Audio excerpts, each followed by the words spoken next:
Hello again. This is Why Not a Hat?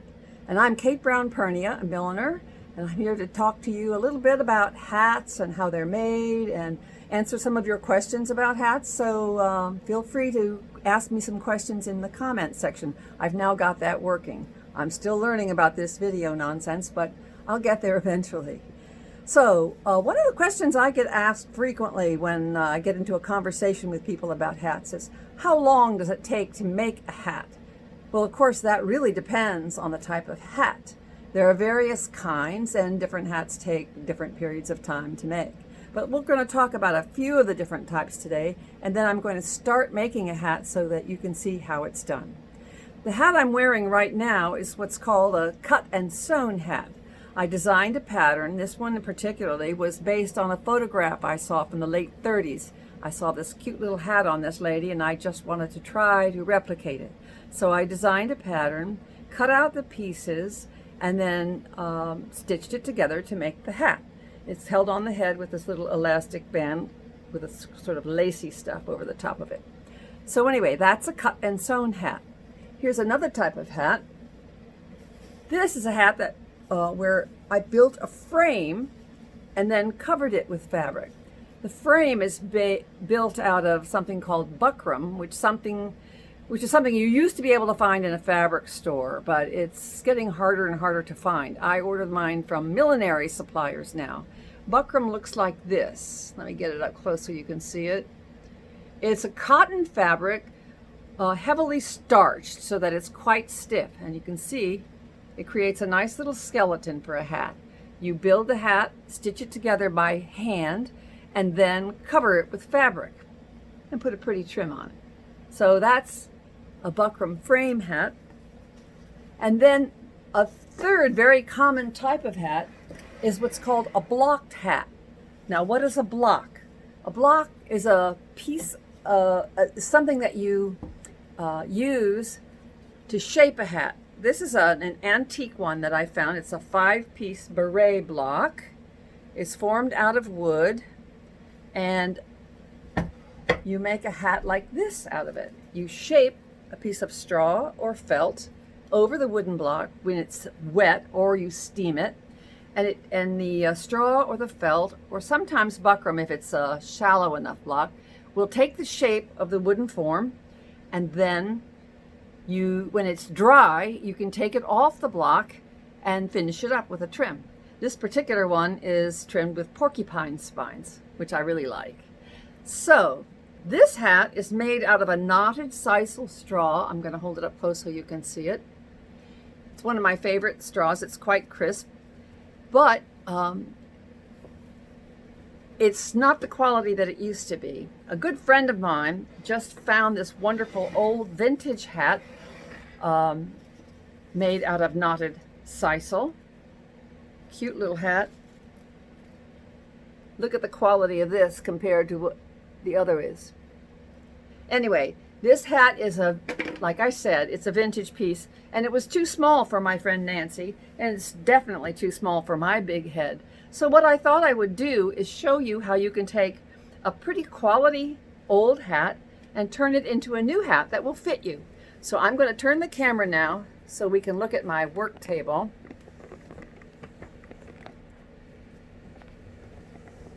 I hope that works. And I'm going to show you how we do this. So first, you have to take the hat apart. This has a head size band on the inside that was stitched by machine. So I'm just going to cut those last few threads and pull that out so that there's nothing there in the way of the straw. Be careful not to cut your straw. This was sewn by machine. Maybe there's a little bit of glue here. No, I think it's just a heavy stitch. There, got it out.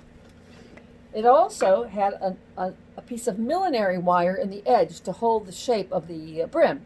So we're going to take that out as well. This happens to be number 19 millinery wire. Again, not something you can get in your fabric store, but you can find it at a millinery supplier like hatsupply.com, or Judith M is my favorite millinery supplier. There are others. So what you're going to do now is finish taking the wire out of the edge here. I started it so we wouldn't waste too much time. So that now all that is left is just straw. You see this? And it's got a nice bit of sizing in it already, so I'm not going to have to size this. So what I'm going to do is I'm going to wet it so I can take it over a shape to reform the hat. Well, let's talk about shapes. I showed you the hat block made out of wood. These are hard to come by, and the one I showed you is a vintage piece. They're expensive.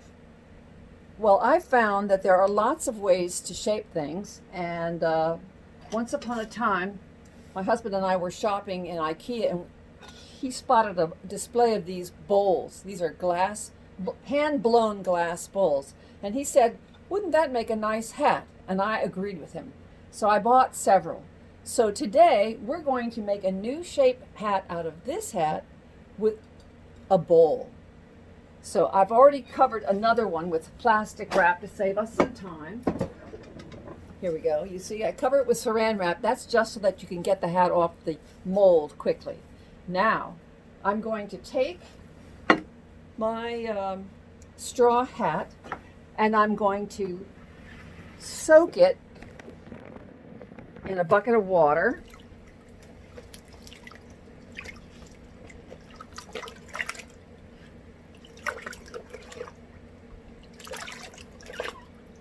Scary, huh?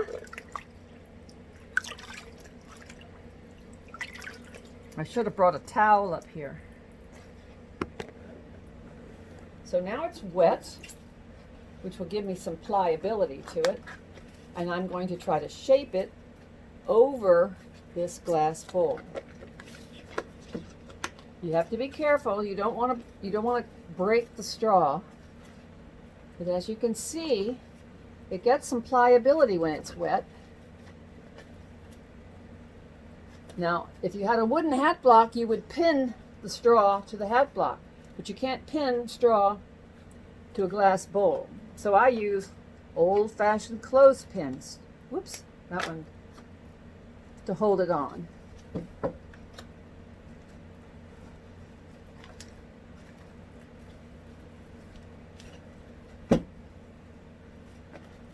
See this? It's kind of exciting, isn't it, to see it change shape?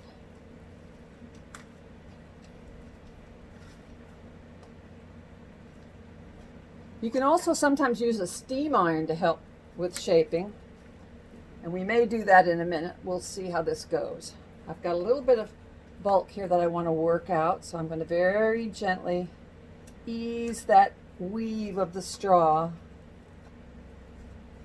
This is a little of that see-through thread that was left from the wire that was in there. Here we go.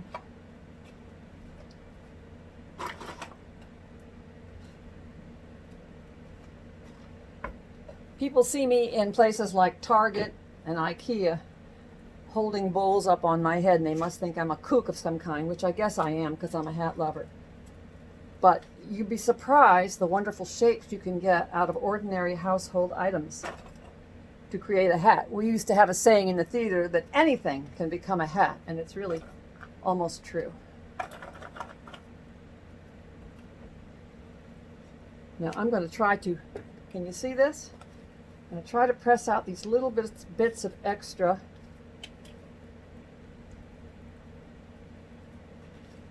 I could probably finish this out when it's dry by hitting it with a little steam from my steam iron. And now you see the beginnings of a blocked straw hat, which we will finish in my next video. Let's do this so you can see it.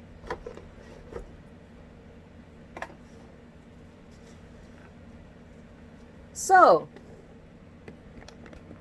thanks for stopping by, and come in tomorrow and we'll help, well, the next video anyway, and I'll show you how we finish the hat. Thanks for coming, and why not a hat?